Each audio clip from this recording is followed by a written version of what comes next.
Bon,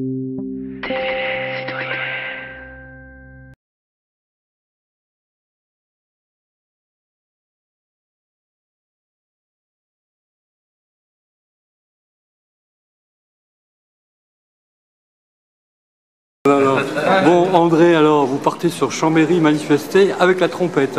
Oui, j'ai pour jouer surtout. Stéphanie va jouer de quoi, lui? Du bidon. Bon, du bidon. Maracas, mais Maracas. surtout la cloche de chèvre.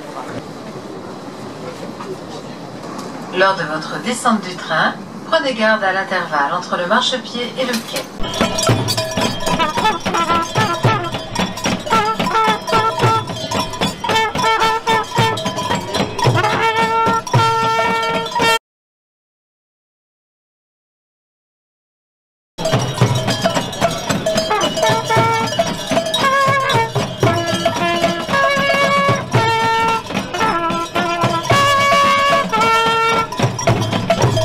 D'attaque ont voulu montrer que de l'argent pour le changement climatique et la justice sociale, il y en a. Simplement, il faut le prendre là où il est. Il y a de l'argent qui dort, notamment sur les livrets de développement durable et solidaire. C'est un exemple, mais Attaque a voulu montrer ça ce matin. Et cet argent-là, en fait, 40% de l'argent collecté est gardé, conservé par les banques privées, Société Générale, BNP, Crédit Agricole, etc.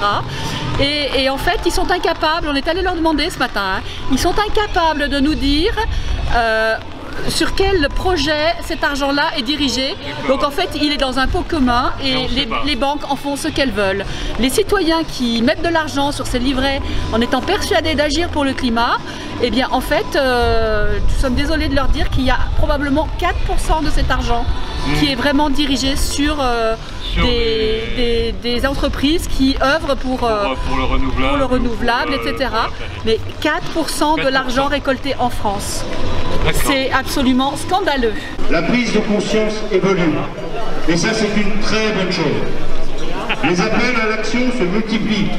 Les artistes, les scientifiques, les ONG et les citoyens, les citoyennes se mobilisent pour exiger des actes et ne se contentent plus des paroles et des discours qui voudraient nous faire croire que la France participe activement à la lutte contre le dérèglement climatique.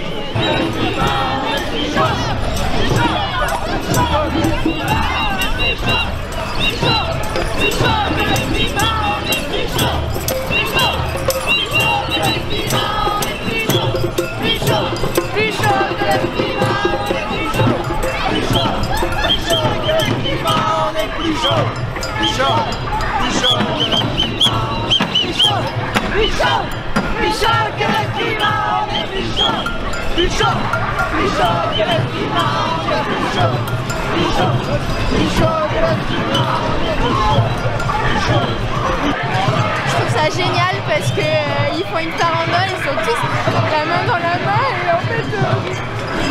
Vous êtes émus là? Ouais, bah faut les suivre. Merci.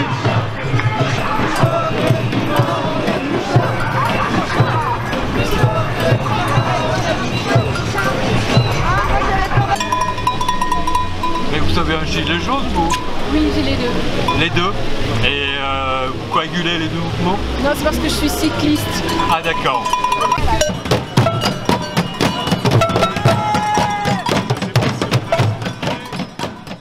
Je suis venu avec mon gilet vert et mon gilet jaune. Ah ouais, les deux alors. En solidarité avec ceux qui sont par ailleurs. Vous êtes avec eux de tout cœur. Ouais. Il faut continuer à montrer que le climat, quels que soient les problèmes et les situations sociales, ça reste incontournable et ça reste une priorité. On a quand même tous quelque part un objectif commun qui est d'alerter sur l'injustice et Attaque est particulièrement sensible à ce phénomène-là. Il n'y aura pas de justice climatique sans justice sociale. C'est strictement impossible financièrement, ne serait-ce que financièrement. On trouve un peu absurde cette idée de dire qu'il faut choisir entre la fin du mois ou la fin de la planète, ou la fin du monde. Et on est tout à fait d'accord depuis le début pour dire qu'il ne peut y avoir des changements que si effectivement on réduit aussi les inégalités sociales. À la fois de justice climatique mais aussi de justice sociale et le lien entre les deux peut être fait. Contrairement à ce qu'on nous dit, on n'est pas obligé de choisir entre la fin du mois et la fin du monde. Les politiques menées par les différents gouvernements qui se sont succédés nous mènent droit dans le mur. C'est un fait. Pour preuve, en 2017, les émissions de gaz à effet de serre ont même augmenté de 3,2% en France.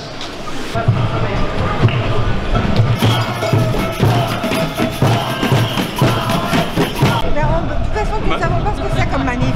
C'est la manif pour le climat. Ah oui, là par contre, là, je suis pour. Je préfère pour le climat parce qu'effectivement, on doit se manifester beaucoup plus. Parce que c'est notre survie.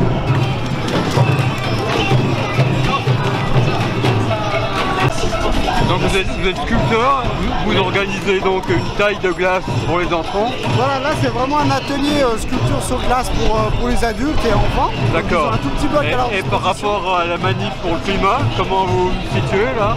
Bah, très très bien parce que c'est de l'eau, hein, c'est de l'eau gelée qui fond, qui retourne à... Donc ça tombe bien, d'où elle vient. Vous les soutenez là? Je sais pas exactement pourquoi une manif là, j'ai pas vu là, moi je suis là. C'est la manif pour le climat, dans le cadre de la COP24. On est tous impactés par le climat, Ah, j'ai rien à voir avec eux là. Ouais, non mais, personnellement. C'est même pas, je comprends même pas ce slogan. C'est pour le climat. Oui, on va dire que oui. Vous êtes sensible à cette manif? Ah oui, bien sûr. Moi, j'aurais bien fait, mais c'est juste que j'organisais le téléthon, du coup, je peux pas tout faire. Voilà, je peux pas tout faire.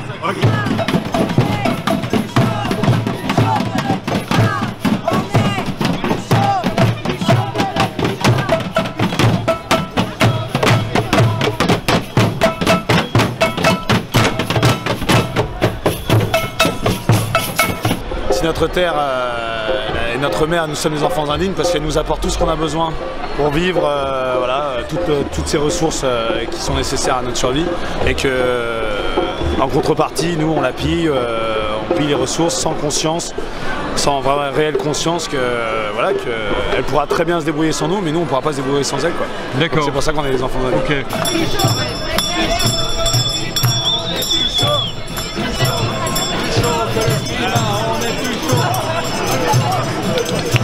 C'est important, je pense, aussi de réconcilier le combat social et le combat écologique, parce que je pense que l'un va avec l'autre, forcément. Qu'est-ce que vous pensez des Gilets jaunes, par exemple? Je pense que de toute façon c'est un mouvement citoyen, après on peut le stigmatiser comme on veut. Je pense qu'à partir du moment où les gens se repolitisent, reprennent ces sujets-là, c'est que positif. Parce que là on n'en a pas vu là, de Gilets jaunes. Il y en a certains. Je pense que le gilet jaune il est plus sur la tête que sur les vêtements, quoi.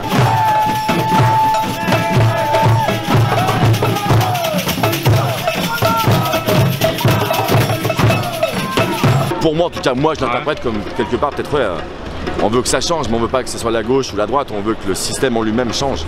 Enfin, c'est le sentiment que j'en ai, c'est la couleur que j'aimerais donner, en tout cas, moi, à ma participation, quoi. On va au-delà d'une simple hausse des prix, on est mon avis personnel, je pense que on est en train de se battre un petit peu contre le capitalisme, quoi. Enfin, c'est des problématiques qui se recoupent finalement.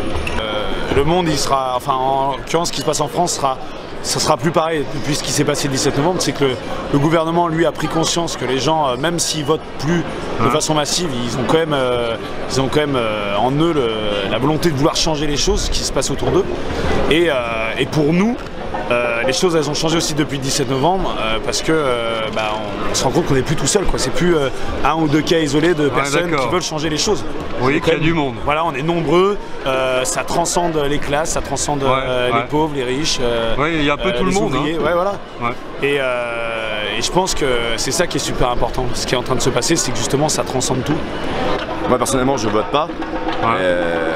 Je pense qu'il y a beaucoup de gens qui votent plus, qui votent pas et qui sont là quand même aujourd'hui. Donc pour moi, c'est aussi les Français sont en train de dire que c'est pas parce qu'on vote pas qu'on parle pas ou qu'on n'est pas là, quoi. Voilà, c'est un peu le sentiment. Ce qu'il y a de commun dans ces deux combats, c'est l'urgence. C'est l'urgence sociale et l'urgence écologique. Et le point commun, c'est que les gens, ils sont en train de dire au gouvernement, dépêchez-vous, passez à l'action. Voilà. L'étape suivante, c'est qu'importe ce que le gouvernement il entend ou pas, c'est que le mouvement il se structure. Il se structure pour que les voix elles soient entendues, plus qu'il y ait des représentants, tout ça. D'accord. Voilà.